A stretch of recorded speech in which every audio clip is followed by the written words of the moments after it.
I am going to call an audible and interrupt our discussion of Stravogin to discuss some important relationships that are revealed in part one. I mentioned in the last video that Stravogin's character undergoes a couple of stages or changes. He has a stage where he likes to do bad that ends with his brain fever. And then he goes abroad and becomes involved with a lot of ladies and with political activity. We do not know yet why that second stage of his life ends, but we will. And then he comes back to his hometown, and that is the Stravogin we see throughout the rest of the novel. There is a way in which the action of the novel is a battle for the soul of Stravogin. Ladies and private life make a claim upon him, and these political activists also make a claim on him. The question will be, can Stravogin go in either direction?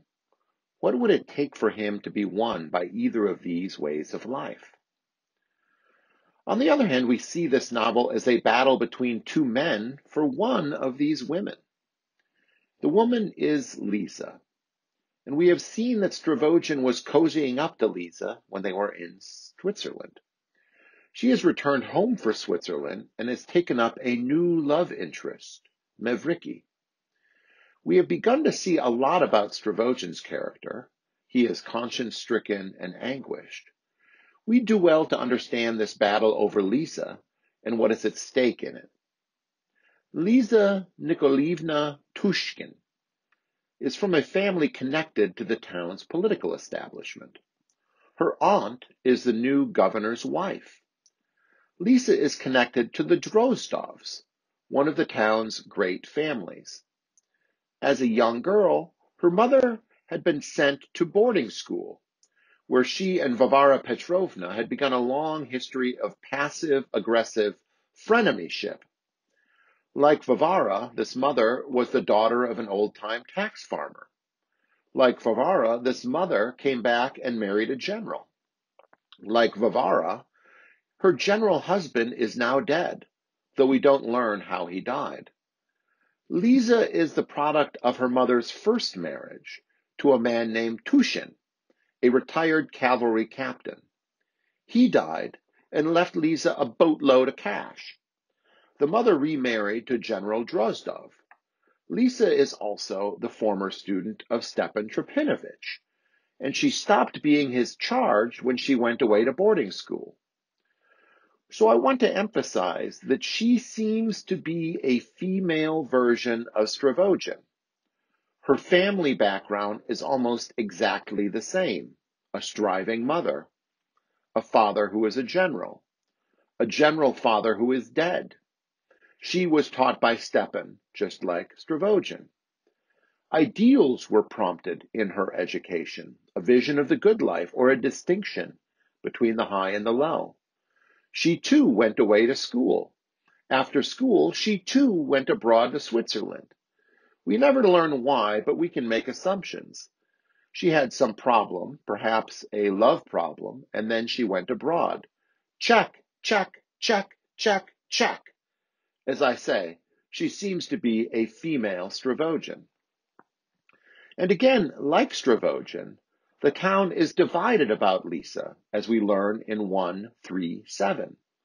The town admired her beauty, but she was hated for her pride, for her connections to the establishment, including the governor's new wife, and for her horsemanship.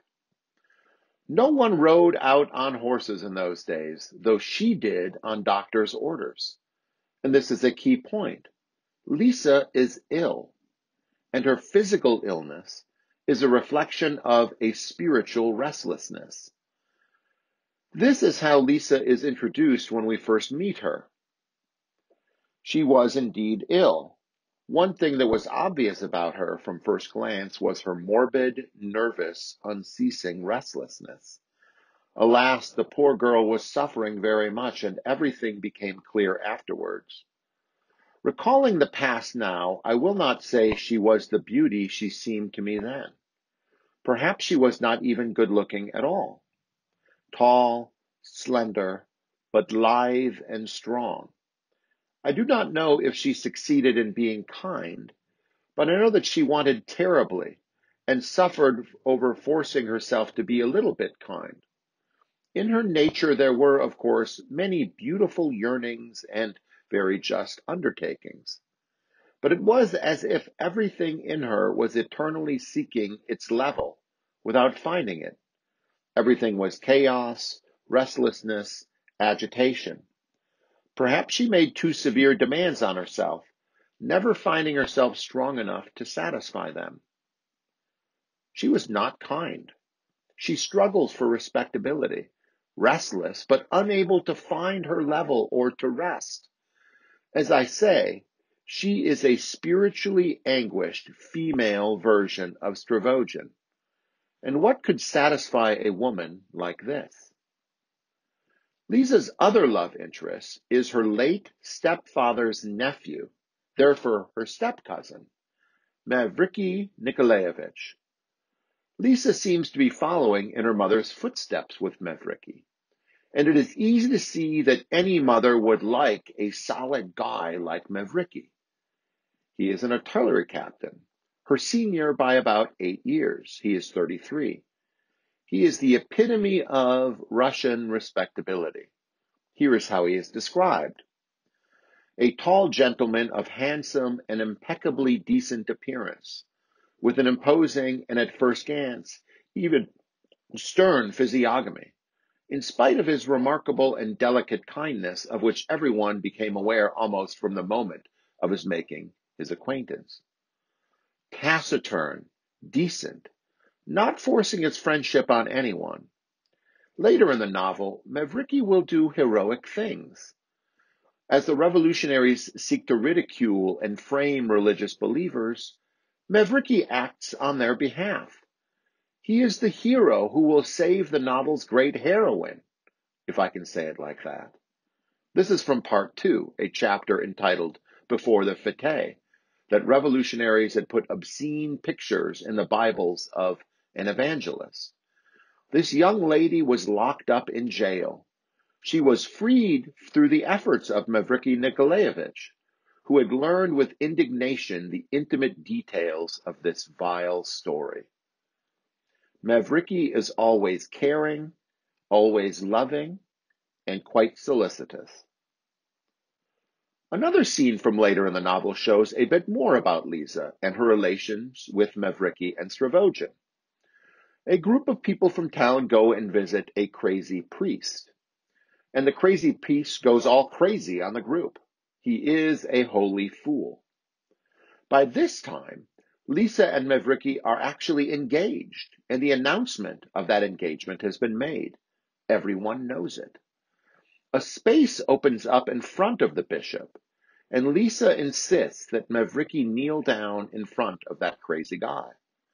If you won't kneel, don't even come to call on me, she commands. Mavriky complies. Immediately, however, Liza goes crazy. Get up! Get up! Now! Now! How dare you to kneel? Our narrator says something very interesting at this juncture. No one but he, Mavriky, would venture to reform a woman in such a naive and risky way. He was trying to reform Liza by giving in to her, by answering her whims. It was like feeding a spoiled child. What would our narrator have Mavriky do? What would be good for Liza? We are left to wonder. But I think he has in mind a less naive, perhaps sterner way of dealing with her. But we do not know what Mavriky is doing is risky, in that it demands no change from Liza. It allows her to be restless, finicky, and that is the woman she becomes. Mavriky seems to think that from this moment on, Liza manifests a blind hatred from him. Not from malice, but from some special unconscious hatred, which at moments she was utterly unable to control. He even goes to tell Stravogin shortly after this confrontation that Stravogin should take Liza for his own, because the not-so-secret loathing she has for the respectable, pious Mavriky. This happens, as I say later, in Part 2, Chapter 6, Section 7. Pyotr Stepanovich bustles about between pages 380 and 385. When Mavriky begs Stravogin to marry Liza, Stravogin demurs, since he is already married to the lame girl. So Liza loves and respects Mavriky, but she also hates him with an unconscious passion. She may not respect him on the deepest level. She is restless, while he is a believer who is respectable. She has a real attraction to her soulmate of sorts, Stravogin, but he is married.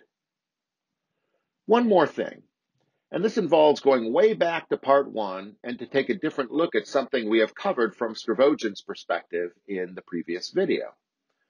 What happened between Liza and Stravogin in Switzerland is a mystery at this point. Liza thinks that something happened between Stravogin and Dasha, the freed serf of Varvara in Switzerland. Liza has shown a deep hatred for Dasha since their return from Switzerland. She looks at her with frowns. She burns with enmity. She thinks Dasha has stolen Stravogin from her. She is the agent of Stravogin leaving Switzerland, to be sure, and it was not a relationship, as we say. So Liza is a disturbed young woman, in love with a bad boy and with her spiritual twin. But she is also a lover of respectability. She could go either way. Perhaps it is her educated side rebelling against her decent Russian side. Could Stravogin save Liza? Could Liza save Stravogin? Should she want to save him? We shall see when we return to these issues of these personages in subsequent videos. Next time, an account of the end of Part 1.